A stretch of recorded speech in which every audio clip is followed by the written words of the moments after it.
یہ کیفیت ہونی چاہیے۔ آج ہم جب نماز ادا کرتے ہیں تو ہمارا حال ہم سب کو معلوم ہے، سارے تصور آنا بری بات نہیں ہے، لیکن اس تصور کو لے کے چل پڑتے ہیں، دکان میں کیا ہو رہا ہوگا، مکان میں کیا ہو رہا ہوگا، بچے کیا کر رہے ہوں گے، دوست احباب کیا کر رہے ہوں گے، ملک پہ نہیں۔ اس وقت ہمارا سارا کا سارا فوکس اس پہ ہونا چاہیے کہ میں اللہ کے سامنے کھڑا ہوں، اللہ کے سامنے میں رکوع اور سجدے کر رہا ہوں، میں اللہ سے بات کر رہا ہوں، اور وہ میرا اللہ ہی ہے جو مجھے سرخرو کرنے والا ہے، اسی کے لیے سجدہ ہے، اسی کے لیے رکوع ہے۔ تو معراج رسول اللہ صلی اللہ علیہ وسلم کی جو معراج ہے وہ اللہ سے ملاقات ہے، اور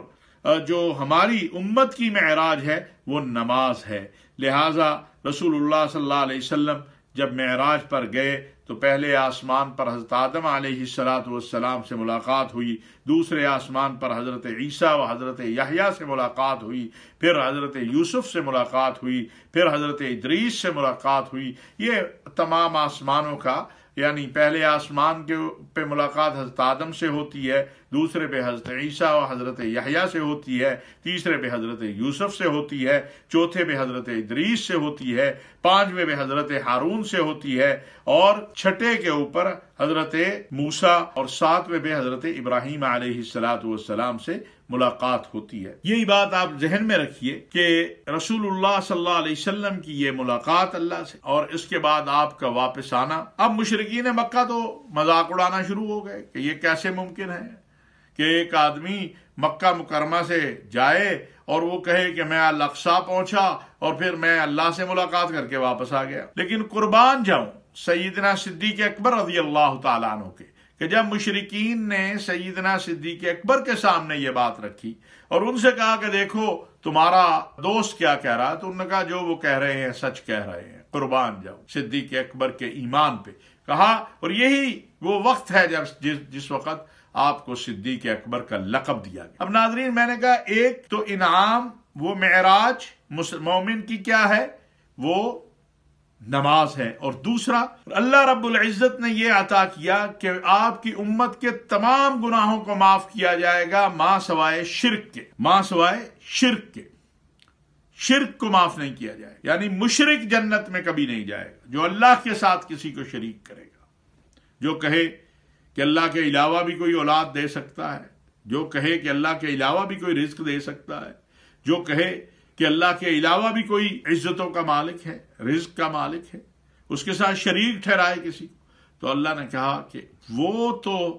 آپ کی امت میں سے جنت میں نہیں جائے گا، باقی تمام گناہ گار جو ہیں کچھ کے گناہ اللہ معاف فرما دیں گے اور رسول اللہ صلی اللہ علیہ وسلم کی شفاعت سے جنت میں چلے جائیں گے، اور جو ہیں کچھ وہ اپنی سزا بھگت کے جنت میں چلے جائیں گے، لیکن مشرک جو ہے وہ کبھی جنت میں نہیں جائے گا۔ اور اسی طرح ناظرین یہ بات ذہن میں رکھیے کہ ایک تیسرا انعام اللہ تبارک و تعالی نے دیا ہے، وہ سورۃ بقرہ کی آخری آیات ہیں، آمن الرسول بما انزل الیہ من ربہ والمؤمنون کل آمن باللہ وملائکہ وکتبہ ورسلہ والیوم، یہ جو ہے سارا آمن الرسول بما انزل الیہ من ربہ والمؤمنون کل آمن باللہ وملائکتہ وکتبہ ورسلہ لا نفرق بین احد من رسلہ۔ اس کے اندر دیکھیں بڑا واضح اللہ تبارک و تعالی نے ہر چیز کو، ہمارے ایمان کو، ہمارے عقیدے کو بیان کیا ہے، لا نفرق بین احد من رسلہ وقالوا سمعنا واطعنا غفرانک ربنا والیک المصیر۔ پھر اللہ نے آگے بھی بتا دیا کہ میں تو لا یکلف اللہ نفسا الا وسعها، اللہ تعالیٰ ہم سب کو ابتلاؤں، آزمائشوں، تکلیفوں سے بچائے، کہا کسی کو میں آزمائش میں نہیں ڈالوں گا، اس کے وسعت کے مطابق ہی، یہ اتنی وہ سب اللہ ہم سب کو بچائے، ہم تو بڑے کمزور ہیں۔ لہا ما کسبت وعلیہا ما اکتسبت، پھر دعا ہے ربنا لا تؤاخذنا ان نسینا، اے اللہ ہمیں نہ پکڑنا، ہم بھول جائیں، ان نسینا واخطانا، یا غلطی سے کر لیں، جیسے بھی ہو جائے، یا اللہ ہمیں نہ پکڑ، ہم تو بڑے کمزور ہیں، ہم تیرے نبی کے امتی ہیں۔ اس طرح ربنا ولا تحمل علينا اسرا كما حملته على الذين من قبلنا ربنا ولا تحملنا ما لا طاقة لنا به واعف عنا واغفر لنا وارحمنا انت مولانا فانصرنا على القوم الكافرين۔ تو ناظرین یہ معراج کی رات جو عطا ہوئے انعامات، انشاءاللہ کل بھی اس پہ بات کریں گے، لیکن آج میں نے کہا کہ ہم معراج، اور پھر رجب کے مہینے میں علماء اہل سنت والجماعت کے نزدیک کوئی خاص ذکر اذکار نہیں ہے، نوافل پڑھیں، قرآن کریم پڑھیں، روزے رکھیں، دعائیں کریں، اور اللہ تعالیٰ سے یہ دعا کریں کہ اللہم بارک لنا فی رجب و شعبان وبلغنا رمضان، اے اللہ ہمیں برکت دے رجب اور شعبان میں، اور ہمیں رمضان تک پہنچا دے۔